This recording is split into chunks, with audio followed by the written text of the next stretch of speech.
sorry, I didn't even see you there. I was just brushing up on the development section of the SAT. Development questions are going to ask you about how the author is supporting his or her ideas. Has your teacher ever told you to develop or support your ideas more in your writing?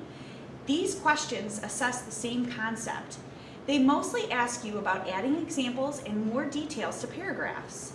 It's always good to provide examples, but you will want to make sure that the examples actually fit with the paragraph and that the examples aren't redundant, which means repetitive.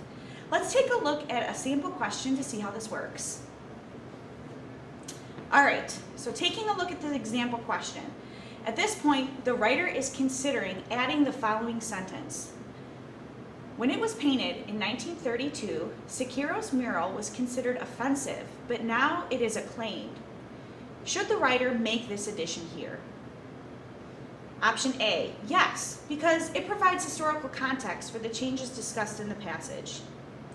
B, yes, because it provides a useful reminder of how people once viewed Sequiro's work.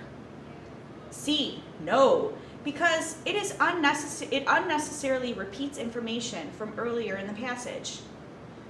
Option D, no, because it provides a claim about Sequiro's work that is not supported by the passage.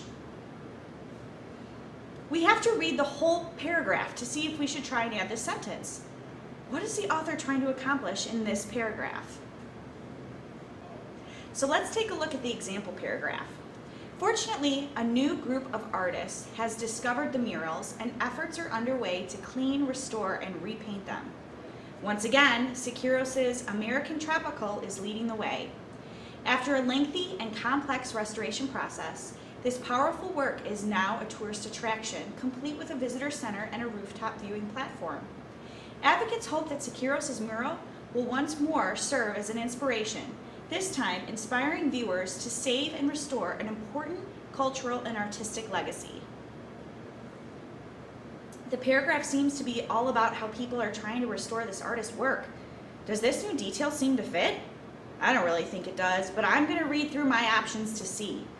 Now I'm going to start with the two no options, since that's really how I'm leaning. All right, so we're going to only take a look at C and D because they're the no options. So C says no, because it unnecessarily repeats information from earlier in the passage. Option D, no, because it makes a claim about Sequiro's work that is not supported by the passage. This is a little bit of a trick question. Choice C is actually correct, but you have to read more than just this paragraph to see that it is correct. This paragraph was found several paragraphs up. The reason for Sequiro's secrecy became clear when the mural was confided. The centerpiece of the work was dominated by images of Native people being oppressed, and including an eagle symbolizing the United States. Sequiro's political message did not please the wealthy citizens who had commissioned his work. They eventually ordered the mural to be literally whitewashed, or painted over with white paint. See how the paragraph previously talked about the controversy? We don't need to repeat it again.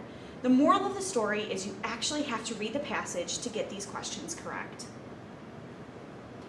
In this video, we didn't have room to show you the whole passage, but I really want to emphasize that when answering development questions on the SAT, you look at the passage as a whole because the answer is not always right in front of you.